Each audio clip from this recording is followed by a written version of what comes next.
Hello, insatiable listeners. Well, we just finished another rich podcasting season where we looked at the various angles of inconsistency. We are now on a season break until September 18th, when we will be back with a dynamite new season. Mark your calendars for September 18th when we return. Originally, I thought our next season theme would be on fertility, but it's taking some interesting twists and turns. So it's kind of about that and kind of not. Regardless where you are in your menstrual or parenting cycle, next season will get you thinking and ahaing about how the cycle of life influences our food habits and choices, and how we need to harmonize our food and wellness based on where we find ourselves hormonally, emotionally, and spiritually. In the meantime, I hope those of you who feel the call will join us in my live Why Am I Eating This Now group program, which opens for registration on August 5th. Truly, this program is life-changing, and it's the last chance to work with me until March 2020, because I am going on a 6-week maternity break from whenever this Bambino is born until 6 weeks out. And my private practice is full until April 2020. So you can find details for the Why Am I Eating This Now live group program, which again, it only runs once a year, at allie.shapiro.com/why-am-I-eating-this-now-live-group. Okay, and now on to a rebroadcast of some previous Insatiable episodes where a second listen is worthwhile. Enjoy.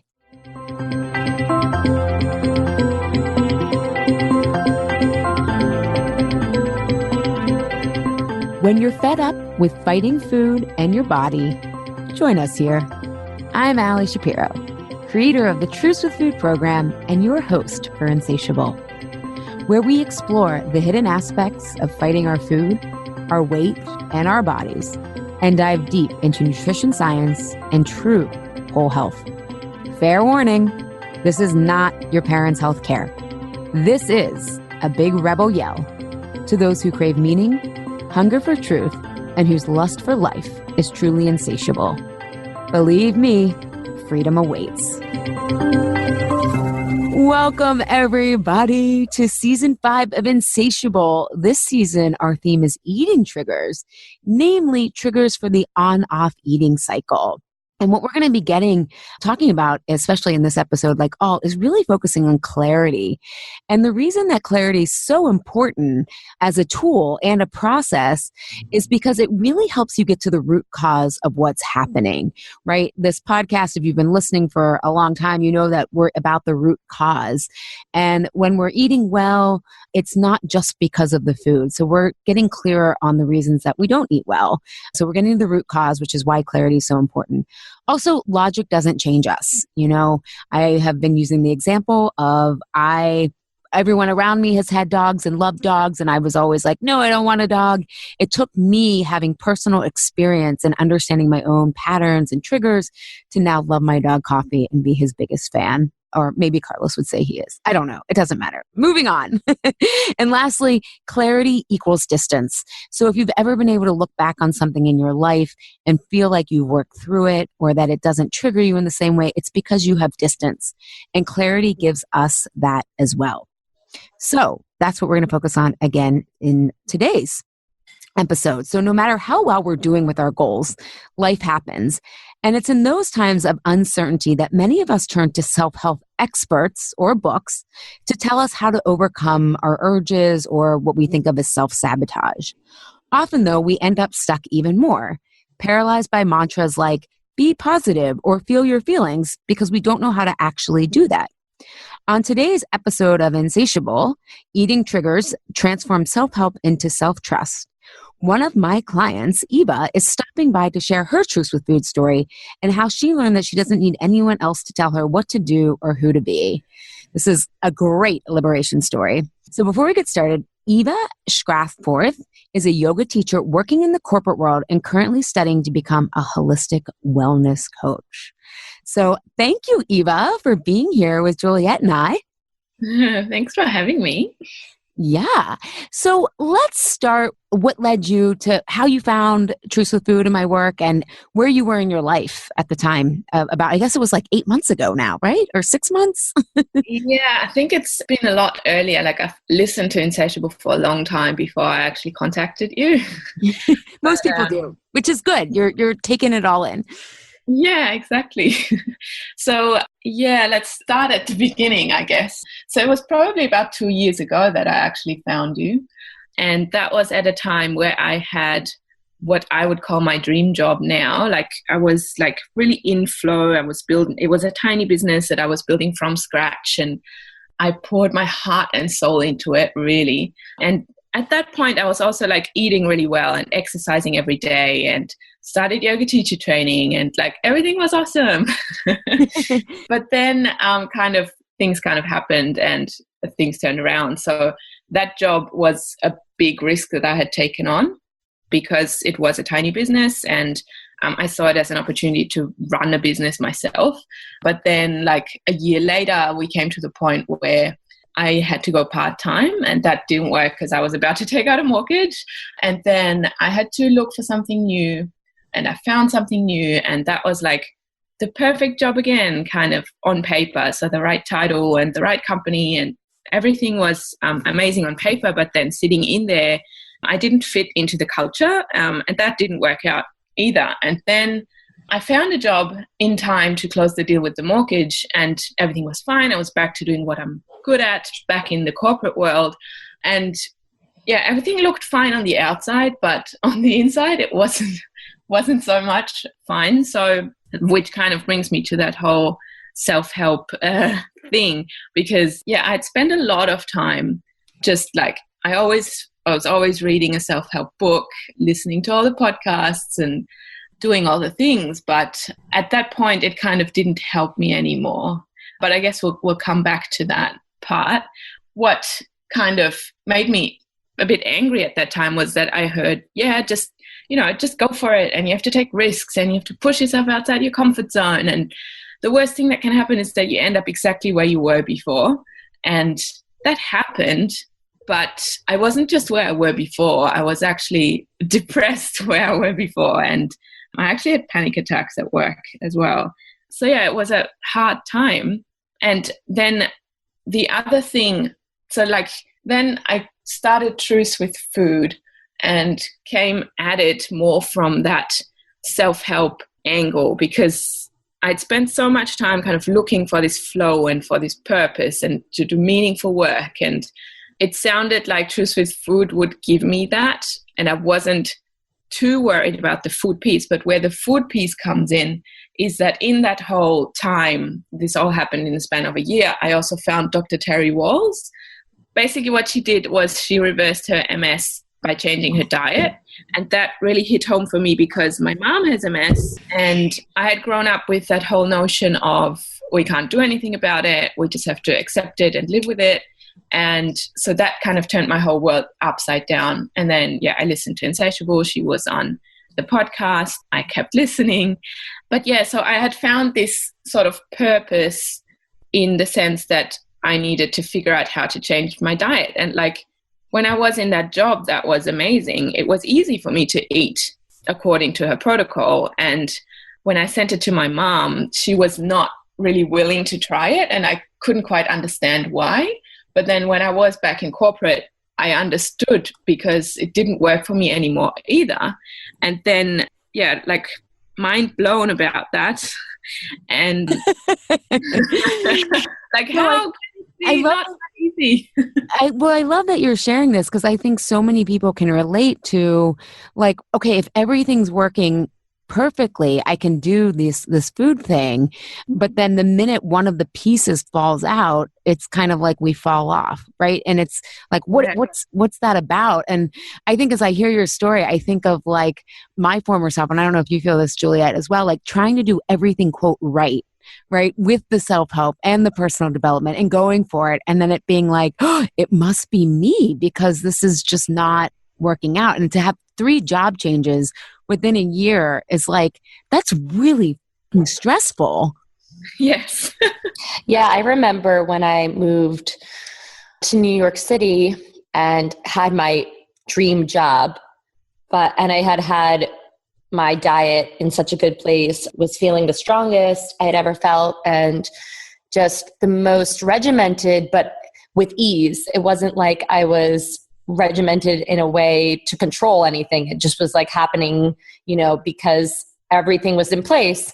And then when I moved to New York and there was just more chaos and more responsibility, I found that nutrition plan couldn't work anymore, wouldn't work anymore. And I started to just lose it all. And it was hard to understand, like, why is this happening? And that's actually when I met Allie, was after that whole thing. So I had a similar experience in that, with a job change and it kind of affecting my health, and that being the turning point for me of like, all right, I need to think about the underlying causes behind the overeating or not eating what I know I should be eating. And I just want to give like all three of us credit, because we've all gone through this cycle, and anyone listening who's like still willing to hang on, right? Even as you're kind of getting your ass kicked. Like, can we give ourselves some credit? What were some of the side effects that you were feeling from being in this corporate environment, and, what made you realize that, aside from the panic attacks, but as far as food goes, what did you notice with yourself that you were doing differently than when you had your own business? Yeah, I think the main thing was just that I was kind of constantly snacking all day at work. So it was kind of the excuse to leave my desk and go to the kitchen and like walk around. And yeah, so constantly snacking all day. I didn't really have nighttime eating or binging too much, but just I constantly had to have something in my hand that I would need to snack on. Yeah, and then I tried making that more healthy things like eating carrots and celery and all that kind of stuff. But I did end up always coming back to the Tim Tams here in Australia. Like Australian biscuit, like a chocolate covered biscuit, and we had them in the fridge, and I would go to the fridge and have one probably 5 times a day, and that was way too much.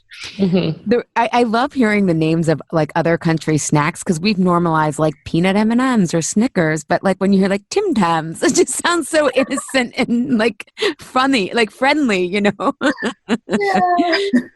But what I love that you're describing, Eva, and we talk about this a lot in Truce with Food, and is that like when we're often feeling restricted or like quote unmotivated to, in your case, continue with the Walls protocol, again, we look to the food rather than thinking, how am I emotionally feeling restricted? Like, how am I avoiding speaking up, or how am I really getting in touch with what's important for me, rather than feeling like I have to compete or whatnot.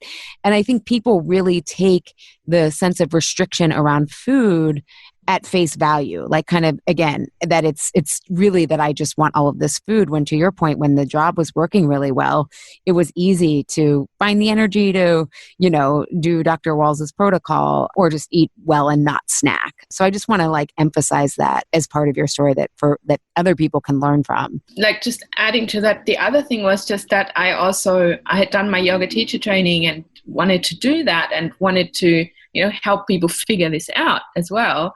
But then I didn't see how I could do that in my job back then, whereas now I'm actually doing it. Well, and let's talk about that a little bit, because again, part of what the problem with self-help is that everything is so black and white or all or nothing, which is the very same mindset that we need to get out of. And I don't think people think of it that way, right? Like, go big or go home, right? It's like, or I think my least favorite one is, it's either a hell yes or a hell no. And, actually she was on the podcast, Randy Buckley says, sometimes if it's like, well, I'm not sure, you might just be a thoughtful, discerning person.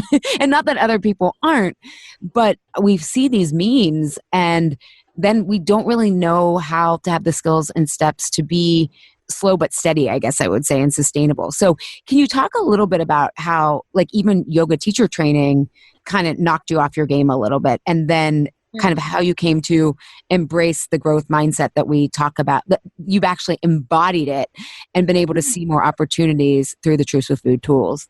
Yeah, so I think everything has its time and place. But kind of how it happened for me, everything was at the wrong time and place. Welcome to the club. The competitor makes us rush, right? Yeah, so like I have this resistance to it now, and I listen to, podcasts of motivational speakers, and they say, you have to do this and you have to take the risk and you just have to get over yourself. And it makes my hair stand up now. When I was trying to look at the positive side, like, I had a job again, I could pay my bills. I was kind of heartbroken about having like lost 2 jobs that I really love. And I kept telling myself to just get over it, and that just didn't work. And then on the other hand, from the yoga world, I would hear kind of the other side of, you just have to feel your feelings. And I just didn't know how to do that. So I was really like, I could hear all the advice, but it all didn't mean anything. I couldn't put it into practice, whereas now I feel I can. The other thing with yoga teacher training was that we did a lot of work on like that we all have an inner critic, and we did a lot of work to be able to hear that inner critic. But with all the circumstances that went on for me, that was kind of just I got to this amplified voice of an inner critic inside me. Like, you lost these jobs because you're not good enough, you didn't perform. And, that was kind of, I was trapped in that, and I couldn't get out of it. I couldn't turn it around. I couldn't turn it into a nice voice in my head. Yeah, and Truce with Food completely turned it around. Yeah, I want to talk about that, feel your feelings and the inner critic, because I know that was really pretty helpful for you, was seeing the inner critic as an inner protector. Yes. And then actually being able to feel your feelings, but also be objective about them. So can you talk a little bit about how that's been super helpful of actually not just getting over your feelings or moving on, but exploring the uncomfortable feelings? Can you speak to that? Yeah, and kind of like knowing what to do. Like, so the things that we worked on was kind of identifying what your triggers are.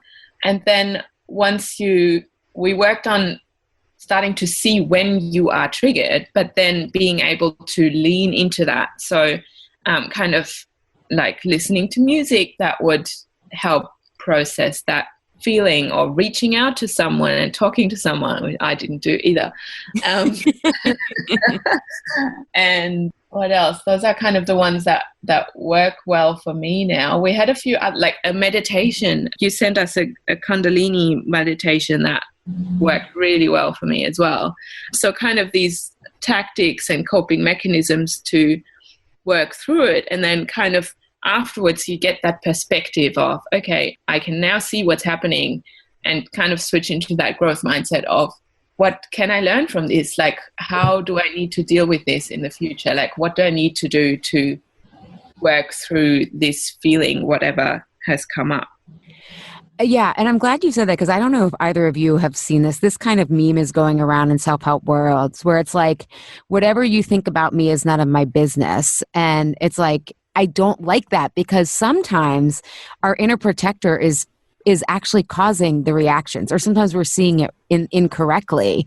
And that's not to say that other people's feedback or whatnot or judgment is fair or accurate or is true, but it's kind of just saying that, like, it's kind of just shutting everybody out, and that there isn't it's not like a give and take situation. It's just like, I'm over here and I'm separated from you, and I'm impervious to you.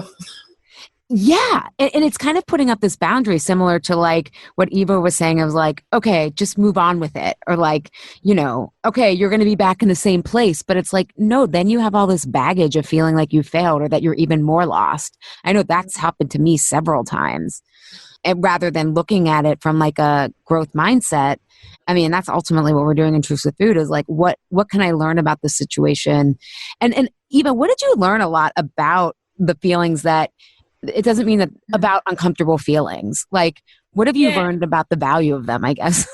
I guess the biggest thing for me was just that, there's a reason why they are there. And it's not like the more you fight them, the more they're going to come up. It's more like you have to have a conversation with like, and be like, why is this happening? And I guess what I also learned was just identifying what my actual core fears are and then being able to work with them and where they actually come from. So looking at your story like way back and seeing where all these feelings originated and why they come up now in certain situations. Yeah, that was mind blowing to me in Truce with Food. Turned my world around as well. I think that's so huge. And, you know, and it's not black and white. It's not like you have those feelings and then they just dissipate and go away. You know, you can learn to work with them. I don't even necessarily want to say through them, just work around them, work with them, because some of those core feelings that you've had since you're, you know, a little kid, they will follow you. They could follow you till the day you die. And it's not a bad thing. It's just something that you have to understand and work with. And it's not about getting rid of it. Yeah, I think also one thing I wanted to make sure that I brought up in this episode was, you know, in Truce with Food, some of how we start to look at things objectively about what's ours versus what's other people's reactions is like, what kind of data are we getting back about the person who said this, right? Because often when we're having these like maelstrom of negative feelings, we hear things very differently, right? And I always use the example of like Carlos editing my work. And it's like, all I heard was like, you're a horrible writer. And he's like, no, do you want to get better? Or do you want me to tell you what you want to hear? Right. It's like, but the fact that he was even helping me meant that he thought I had potential, right? But you hear these things very differently. And when I think about a lot of self-help, it comes from white privileged dudes, right? Like, or even if it's coming from women, we're still in this hierarchical masculine way of being. And so like, and I'll give you this example of, you know, Deepak Chopra. I know everybody loves Deepak Chopra. He wrote a book on emotional eating and it was about your story. He takes a very different approach than I do, but he was talking about like, if you just have to stay late at work, you just have to put boundaries up. And let's take a step back. Deepak Chopra, right, is a male, right? So he's at the top of the food chain. He's a doctor, even more at the top of the food chain. If Deepak Chopra says, I'm going to leave work, no one's going to say something. But the research that we have is like, if women say they need to leave work early, especially if it's for their children, they're thought of as high maintenance. They're thought of as unreliable. Meanwhile, if a dude says, I'm leaving for my kids, they're thought of as the greatest soccer dad ever. And so I just share that example as a lot of times we're getting self-help from people who are in privileged positions where it really just is about them getting over themselves.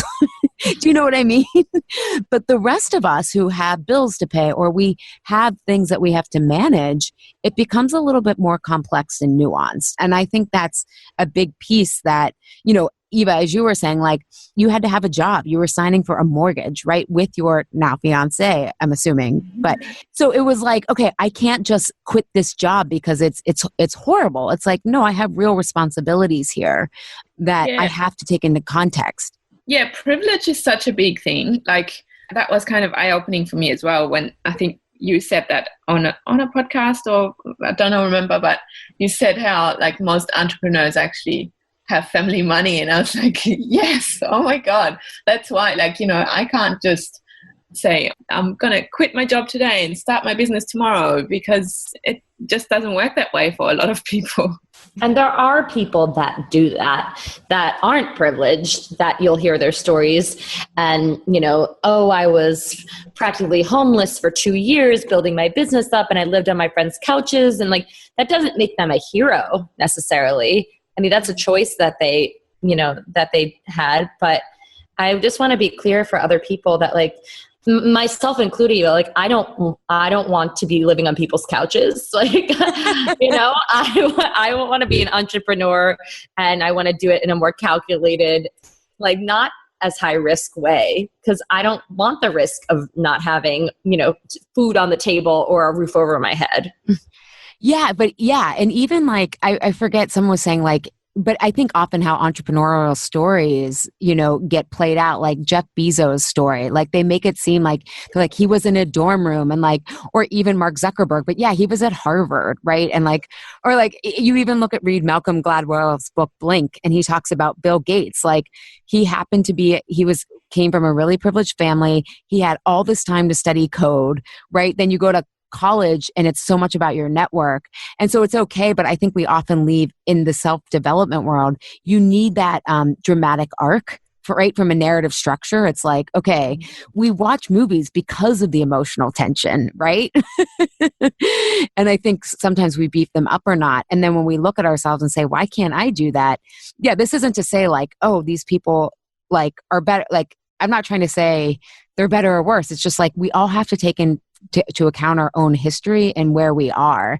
And I think to what Eva, I would love for you to talk about this is like, once you learn the skill sets of how to manage your emotions and how you're seeing the world, you can then move forward in a very productive and skilled way, because living a life of meaning and purpose does not just happen. So can you talk a little bit about that nuance that you found, Eva?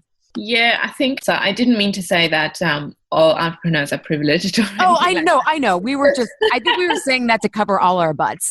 yeah.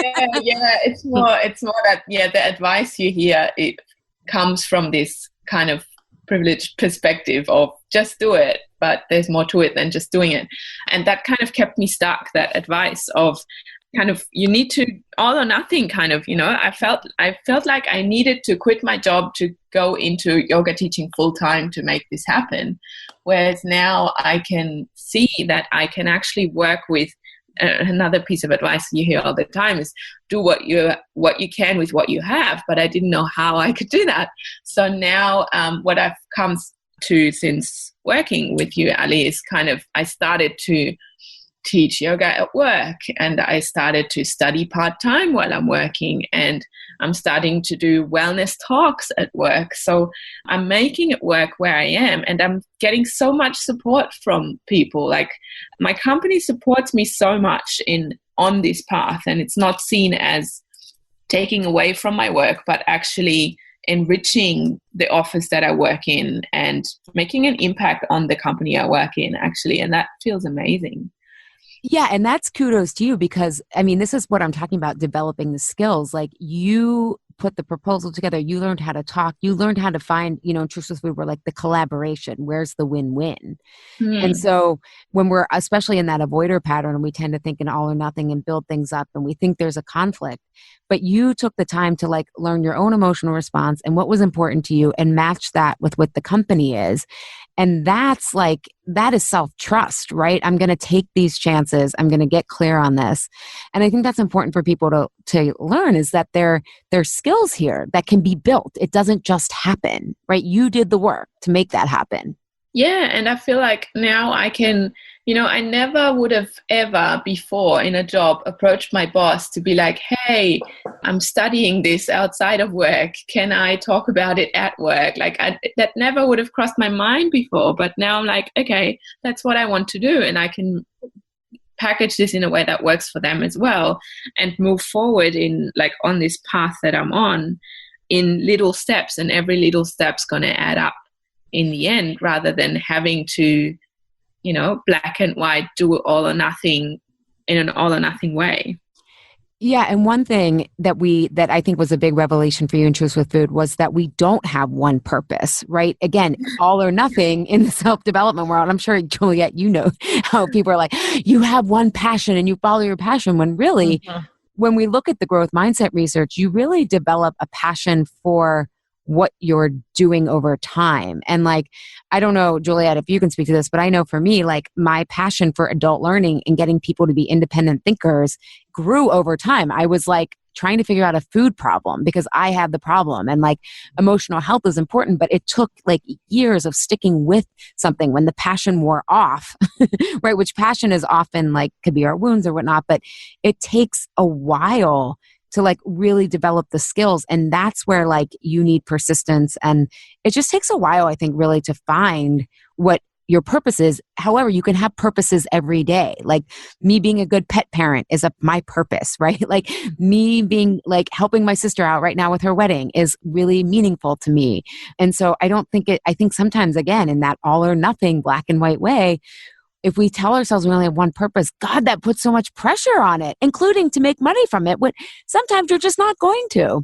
Yeah, totally. I feel like it just broadened my view of what my purpose is. So kind of when I came out of yoga teacher training, my purpose was this very narrow statement of I need to help people. Oh, it's not that narrow, but help people live a healthier life. But then now I feel like it's broadened into just helping people in general. Like if I can teach people at work about what I do at work and that helps them, that gives me purpose. Or even if I help my niece, I don't know, ride a bike, that gives me purpose because I'm helping someone.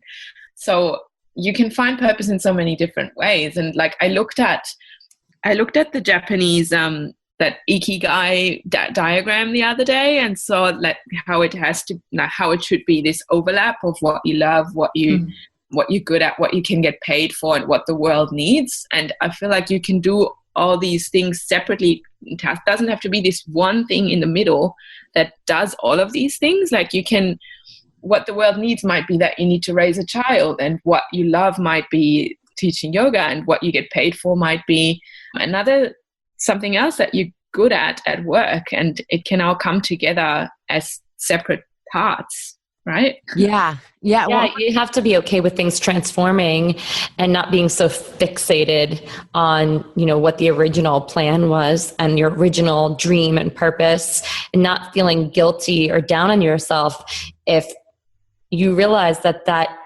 isn't going to work for you, And I think too, when you start to develop self-trust, and like I can hear it in Eva, is like you start to have patience, right? You're like, okay, when I trust myself, there isn't and part of transforming the all or nothing mindset is also a scarcity mindset of transforming, like, well, there's only so many people who can do this or that, or, or am I behind because there's, when we're competing, especially, we have that scarcity mindset, but there's the patience to actually pay attention to what's in front of you and learn so that you can get to the next step, versus just kind of thinking you're going to skyrocket in some way that, hey, we would all love to do, right? But then you don't have the skills that you needed to learn. Yeah, like it's, little steps every single day. And Eva, one of the things that I love, because in Truce with Food, we had kind of like a thread where people just like post articles and everything. And I loved how you were starting to be able to see like the black and white mindset everywhere in self-help. It's like once you see it, you can't unsee it, which is kind of like, oh my God, your information sources change it, like everything changes. Can you think off the top of your head any other examples of how you were like, oh my God, this is such black and white thinking, and like we need more nuance and context? Personality tests are such a big one. It's like, oh my God, I used to do them all, like Myers-Briggs and the Enneagram and all of them. Like, there's so many, but now I can see how they actually, you are not the ITFN type. You are a changing and evolving person. Like that doesn't define who you are as a person. If you take a test and it tells you that you are the questioner or the, I don't know, whatever you are. I actually I used to take them all, and after Truce with Food, I took some of them again, and I had a completely different result, and it kind of proved to me that I'm not one fixed person like a personality test tells me. Well, and I think that's a great example of, we always say, like, if you think of yourself as a plant, right? And it's like, what environment are you in? And especially, I think, in personal development, no one looks at what they would call in depth psychology the shadow or our uncomfortable feelings, right? So we're only looking at our strengths or like the parts of ourselves that we love to affirm, versus saying like, what about the area I'm not so strong in, which is dealing with discomfort because I'm not taught this, right? And so then I don't learn to deal with it, and then it can get worse over time if I don't nip it in the bud. But really understanding ourselves from that contextual place is like so liberating. Don't you think? Like it's great that we evolve over time versus yeah. It's helpful to get to know yourself when you are getting started in that. But I had spent so many years doing all the personality tests that I didn't even know what to believe anymore who I am. And now I'm kind of at a point where I can see where you're multidimensional.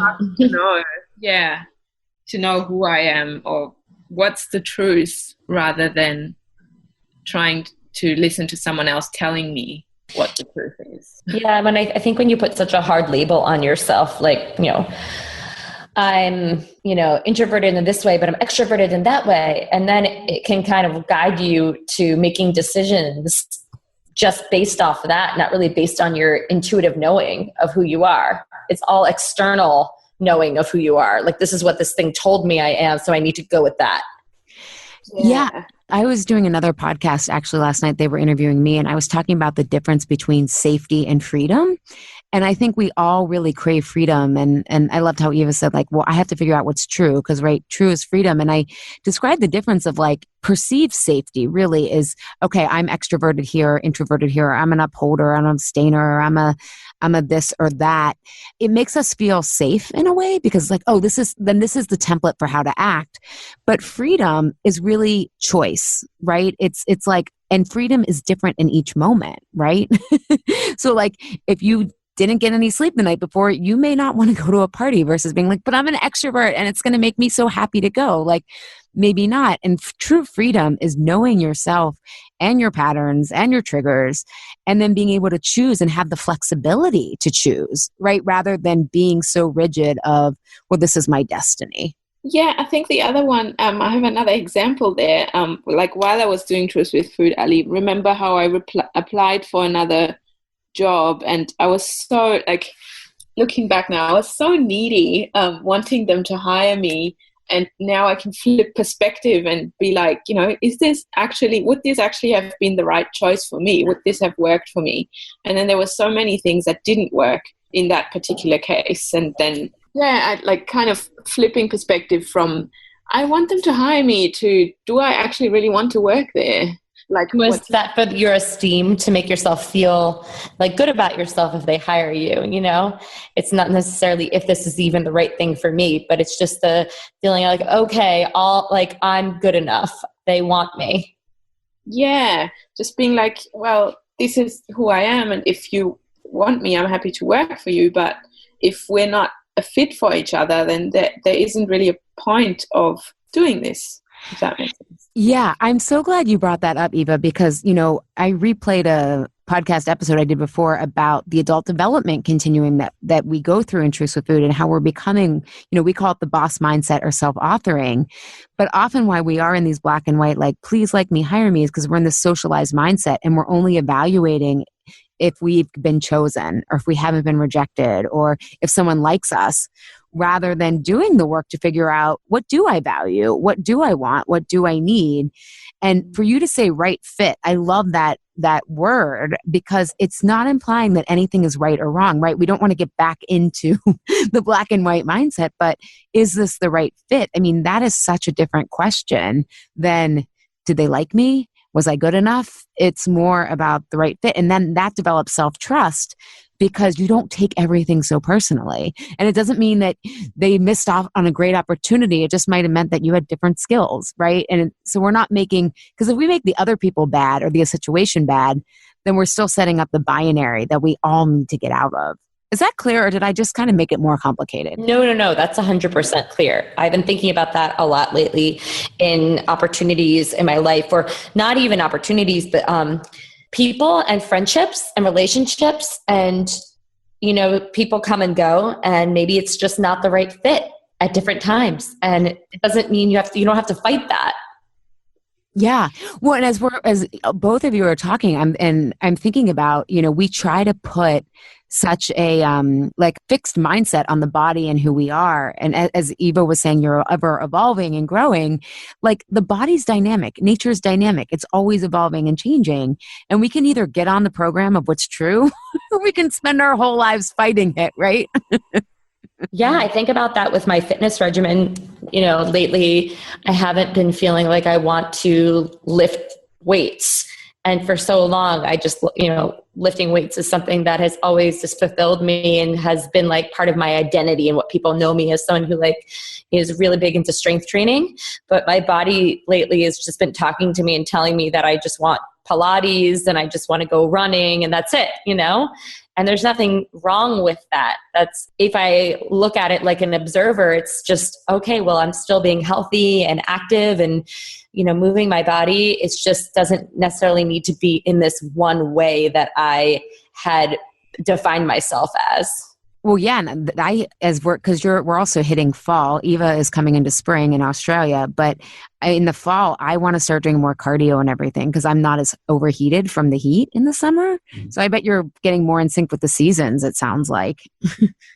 Yeah, I have the same thing. Like I used to, when I worked out, I used to need this routine of doing the same thing every day to be able to make it a habit and keep doing it. And these days it's more intuitively listening to what I actually feel like moving every day. And then that turns the whole regime around with what actually feels right for me today. It might be running today and it might be stretching tomorrow, but it's going to be different every day, what your body tells you, rather than having to do something.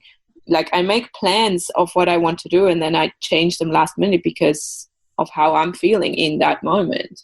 I love that. I have so many clients who are like, I used to be the biggest planner. And it's not that they're like completely disorganized anymore, but they trust that intuition and they trust themselves to still prioritize what they want to get done. But it just doesn't have to be so rigid because they trust themselves to do things naturally rather than having to have a plan. This Insatiable episode is sponsored by my client-described life-changing program, Why Am I Eating This Now? If you are tired of the on-off cycle, want food to stop being worth it in the moment, but not afterwards, and you want to stop self-sabotaging with food, this live program is for you. Early bird registration begins on September 10th.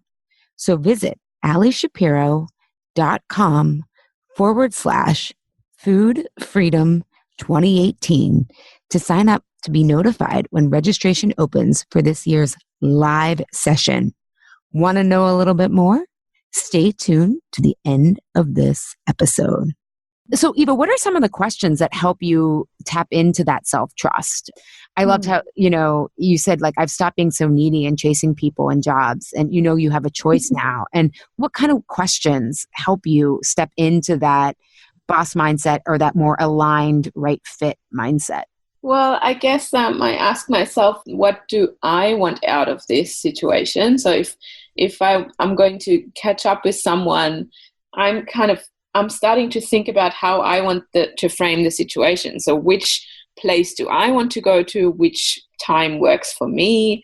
How much time do I actually want to spend with this person? So I kind of set the framework that I want things to happen in, rather than being like, oh, we're going to meet, what time works, and trying to make it work for them.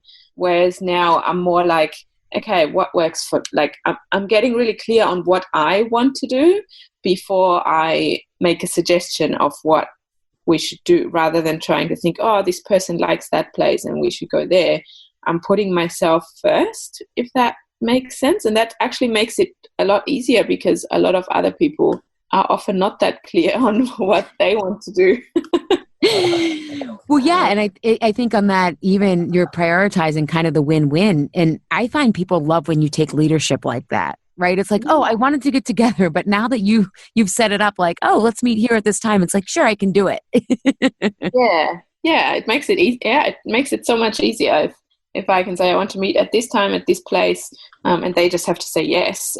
Then that works great and I get exactly what I want to do. And like, for example, if I go to a family gathering and I find it to be such a drag and I don't want to go, then I can ask myself, what can I do to make it more fun for everyone? And bring along a game I want to play with the kids that are there, or a movie I want to suggest watching, or, just taking things into your own hands, rather than letting life happen to you, if that makes sense. No, it totally does. And I think self-help, often that's the goal, but there's no how, right? Because the irony is, this is where you have to look at the design of things. Like, if you learn something by learning or like reading versus experimenting, especially as adults, it sits in differently. And like self-help is oddly prescriptive, even though it's trying to generate self-trust. And it's like, do you get, like, am I being clear? Like, how can you learn to trust yourself when you're still getting formulas from someone else, I guess? Yeah, you're kind of applying what worked for someone else, you're applying that to yourself, expecting that it's going to work the same way for you. And it just doesn't always work that way. I guess. Yeah, and there's a lot of patience when it comes to this stuff and experimentation. We talk about that a lot. And, we live in such an instant gratification world that it's hard to say, okay, I have to just let this unfold over time and not want it to happen tomorrow and have all the answers to my life. You're never going to have all the answers to your life, but you just have to put things into practice. Like you said, going to a family gathering and, all right, well, I'll bring a game. And it's like, well, did that work? Did you have more fun? No. Okay. We'll try something else the next time. It's really, life is just all about just trial and error. Yeah. That's the fun of it, really. I think that part, if you can embrace that and, have fun with it. Like, I liked this, I didn't like this. It's like getting to know yourself over the years, over time. Yeah, I think though that takes a foundation of self-trust, because if not, the things that don't go so well, you start making it about you. Like, how do I not even know what I want? And like, what we talk about in Truce with Food, like say Eva had done that and didn't quite know how to filter someone was like, who brings games to a family function, right? Like people start to, the odd thing about this protector is that it makes things into about us that aren't about us. And so you kind of have to, I don't know, manage that. However, I agree with you. Once you get enough self-trust, it's super fun to experiment because you're not taking things so personally, and you're not in overwhelm all the time and you even think to ask these questions. That's, I think, the biggest challenge is we don't know what we don't know. And that's only can come from self-trust, because then we start to know what questions work for us or what body cues work for us, right? That's a lot of what mindset isn't just your thoughts. It's what am I sensing? What am I feeling? What's my intuition? But we're often blocked from that because a lot of self-help and self-development only focuses on mindset from a thought perspective. Yeah. Not even prescriptive as I have this list of questions I ask myself, but it kind of comes up naturally now as well, and it's different questions depending on the situation. Like it could also be, is this mine or is this theirs? So is this actually about me or is this about the other person that's saying something? Do you find that works, and how do you figure that out? That's a good question. Like, do you ask the person? Because I think that same thing, is this me? Is this them? And ultimately, unless you talk to the person and find out, then you can only assume that it's your story that you're creating. Yeah.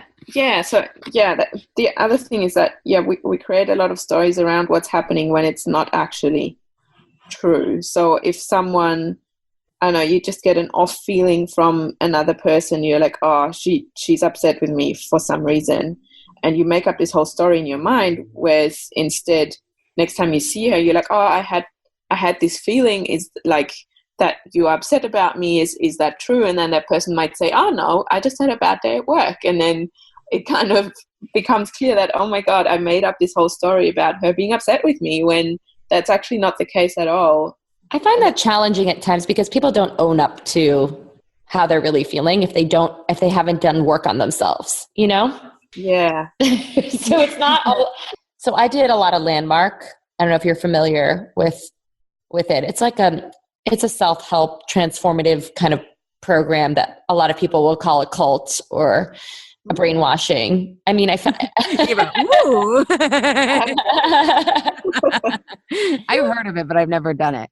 Yeah. I mean, it's like these long weekend courses and they break you down, but like some of them are like, 12 plus hour days, and they want, they get to the root of your story and how your story is driving all your decisions and all your thoughts and feelings and all that stuff about what's the story and what's the actual reality. But, sometimes you'll never know with people. Like if you say, oh, were you upset with me? And that person's like, no, I wasn't. But then maybe they were. But I just think that it's about, at the end of the day, what we're talking about is how do you build enough trust in yourself too, that regardless, you feel worthy, you feel strong, you feel okay, that you wouldn't even maybe necessarily have to ask somebody, right?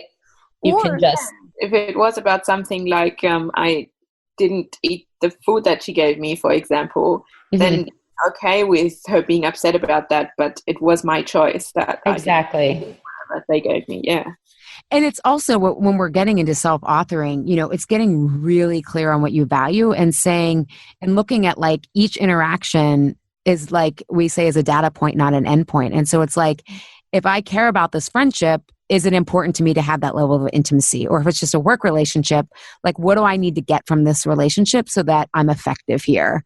And then it kind of puts those transient emotions also in perspective, right? Because it's like maybe that person is upset with me or whatever, but is that going to affect our relationship? Some people would have to talk about it. Some people are like, nope, as long as I'm clear that I'm meeting my objectives and she sees that, right? It's like it gets a little bit more like when we think about how do we want this to end, it also means like over time, not just in the moment. So I'll just kind of put that plug in there. Yeah, totally. Like the one instance of me not liking what she offered me or something doesn't mean that we can't be friends anymore. Yeah. Or, as someone who's like still has accommodating tendencies, I'll be like, I hope you don't like, I'm so like thankful that you offered me this. And it's so important. Like I've had such a great time to just make sure people know that like, okay, just because I didn't have the food doesn't mean I didn't have a good time. Because for the hostess, they probably want to make sure people had a good time, right? But we talk a lot about in Truce with Food of like asking the people ahead of time, like, what's important to you about this? And people will open up because no one asks anyone. Like we kind of laugh when you say, Eva, in Truce with Food, like how does anybody communicate effectively? Because everyone's like protective parts are talking to each other. Yeah, totally. Yeah. Yeah, navigating people is so tricky. It's kind of the most unreliable thing. That's actually funny that you bring that up because, some friends of mine are putting together like a birthday celebration for me. And one of the things that they asked me was, what matters to you in this? Like what will make this feel like a successful birthday celebration for you? And I just thought that was like so insightful and like not something that people ever ask each other. It's more or less like, I did this for you.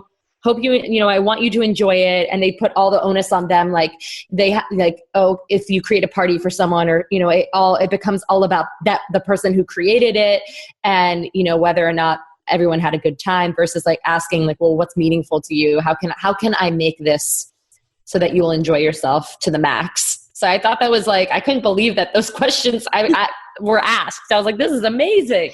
And didn't you soften just being asked that? I felt so I felt so comforted, that people actually cared enough to find out, well, what is meaningful to me, because I might not like what each person who's going to be there likes, but they want to make this celebration about me. So it's like, what do I like? Yeah, I swear I could like rename Truce with Food like Leadership 101 because all leadership is self-leadership, but clients are amazed at how when they start opening up these communication channels, like then the story really crumbles because you're getting the real data and you're like, oh my God, like, and you also start to find out who your real friends are and or the type of friendships that are available, right? Because not everything can be super intimate and super close and all that kind of stuff. But yeah, people often give things that are more a reflection of them. I remember when I graduated from graduate school, my dad noticed that we didn't have a TV and he was like, he got me a TV for graduate school. And I was like, Dad, I'd actually like the money because I have so many student loans. He was like, no, you need a TV. And I was like, okay, this gift was totally what my dad would have wanted, right? Yeah, it made him feel good that you had that. Yeah, and then that's another thing. It's like, okay, my dad is happy. Right. Well, right. And it's like, okay, my dad has given me plenty in life. Like I will just take the TV. Right. And we still have it. I mean, like 5 years later, but that's just an example of like, but people get really touched and it just opens up this level of relationship that I don't think we're used to having in our life. And then it encourages you to do more and more and you get more and more clear on what you want. Because what we often find, like your example, Juliette, is like, oh my God, someone asked me what I want. Now I have to think about it. Like, what do I want for this, right? We often not starting with the end in mind. We're often starting with that socialized, like, I just want people to be happy. Exactly. I want them to have a good time. I want everybody else to feel like they're enjoying themselves. Yeah. So Eva, thank you. This has been an amazingly thought-provoking conversation and such concrete examples. One thing I'm curious is like, how is the food going now? What do you see the big kind of freedom? Because I knew liberation was really important to you in terms of food. And can you share? Because even like sometimes you are still stuck in stories. We all are. But like, how have you learned to have choice there and trust? And how's the eating and how's life looking now? Well, I guess I have just other coping mechanisms now. So instead of, going to the kitchen, getting a Tim Tam, I turn around and talk to my colleague. That's a very different thing. And I didn't know before that would help me get over whatever it was, for example. So yeah, I just developed other coping mechanisms than necessarily it being the food. And just, I developed this ability to listen to myself and knowing what I need a lot more. And the whole thing about eating is now more individual. Like it needs to work for every single person. And I'm still experimenting and working out what works for me. So I would, bake a healthy dessert and see if it tastes good and if I can see myself eating it or if not. So it's a lot of experimenting and testing what works or what doesn't work and opening up more to other people. Yeah, and we got a lot of tools that work better than eating. Like, just listening to music, talking to other people. Can't think of more examples right now. Or just asking myself those questions of, oh no, this meeting's coming up, and then turning up to the meeting with, okay, what can I contribute to this meeting, rather than going in without a plan and kind of getting overwhelmed with what's happening. I love it. I would love to end this episode with each of us saying our least favorite self-help mantra. Oh my gosh. Does anybody want to start? I don't know. There's so many. I haven't thought of one specific one. Love and light. What is it? Love and light? Love and light. Only love and light. Well, you know what? It's not I guess it's the ones where it's like, I am beautiful. I am confident. I am, just making these blanket bold statements about yourself that it's supposed to like seep in. I have an amazing body, like all that stuff. There's that video of that little girl on YouTube that went viral and she's doing that in the mirror. If you haven't seen it, I mean, with her, it's genuine. Yeah. Was this a couple years ago? Yeah, she's like 3 or 4 years old. She's like, I am amazing. I am this. And I believe her when she says it. But, for the rest of us, I don't think that I just find that to be just such bullshit. Or maybe it's like, I'm amazing, but not 24/7, right? Yeah, I mean, it's nice to think like positive thoughts about yourself and to not and again, that negative reel that is always going on, that's not true either. But it's the idea to me that you can look at yourself in the mirror and say out loud, I'm beautiful, I'm beautiful, I'm beautiful. That's not going to all of a sudden transform you into, walking out the door and being like, I'm beautiful today. I feel so much better. Yeah. And actually, what's interesting, this study came out during a different round of Truce with Food, and the results were mixed, but in my group, but they have done research and they found that those I am beautiful statements actually make most people feel worse because they feel like they're faking it. Yeah, exactly. You're like, this is so disingenuous. Yeah. A couple people felt like it really helped them, just as kind of like a reminder. So it's, again, context, I guess, is everything. So, Eva, do you have one? I don't want to put you on the spot. I know that I didn't ask you guys. Well, I think the biggest one for me was just the whole labeling of the inner critic. It's a negative label on the inner critic. And then I like how you call it the inner protector because, there's a reason for it to be there. And it's not, just giving it a negative label makes you fight it. And then that doesn't help. It's not helpful to having to master your inner critic or gaining control over your inner critic. It's not how it works. So I think that's my biggest pet peeve, so to speak, whenever someone puts this negative label on it. Yeah, I love it. Yeah, especially because what we resist persists. So yes, exactly. So maybe I don't like that one. That's my least fit. I'm just kidding. You want to argue with the Tao Te Ching of like 10, 20,000 years? No, that one is definitely true. Hey, maybe it's not true. I don't know. We're in the upside down. It's right? for me. That one has always resonated with me specifically. Yeah. Yeah, let us know maybe tag all of us in your least favorite personal development meme that hasn't worked for you. And we can all comment. Thank you so much for taking the time to share your journey with us, Eva. And I'm just so excited for you as a wellness practitioner going in with this like nuanced, contextual mindset. You're just going to help, like you're already helping people, and you're just going to continue to as you develop your own trust so that you can go deeper with people as well. So thank you so much for being here. Oh, I'm so excited. Thank you. Yeah. This insatiable episode is sponsored by my life-changing program, Why Am I Eating This Now? And that's not an exaggeration. Session after session, clients tell me this program changed their life. Or in the case of Shelley, who said, I wish I could bottle this feeling up and give it to everyone. If you're tired of the on-off cycle, want food to stop being worth it in the moment, but not afterwards, and you want to stop self-sabotaging with food and cultivate self-trust, like we've talked about in this episode, this program is for you. You can learn a clear and exact process with tools for getting to the root cause of why your emotions overpower you and you eat. You'll also learn with and from a dynamic community that likes to connect over the type of conversations we have on Insatiable. We simplify food, not give you more rules to rebel against. As one Why Am I Eating This Now client says, there is no white knuckling with this process. Early bird registration begins on September 10th. Early birds will receive a discount, early access to the classroom, and a freebie you won't want to miss. So be sure to visit alishapiro.com/Food Freedom 2018 to be notified when registration opens for this year's live session. Thank you, Health Rebels, for tuning in today. Have a reaction, question, or want the transcript from today's episode? Find me at alishapiro.com. I'd love if you leave a review on Apple Podcast and tell your friends and family about Insatiable. It helps us grow our community and share a new way of approaching health in our bodies. Thanks for engaging in a different kind of conversation.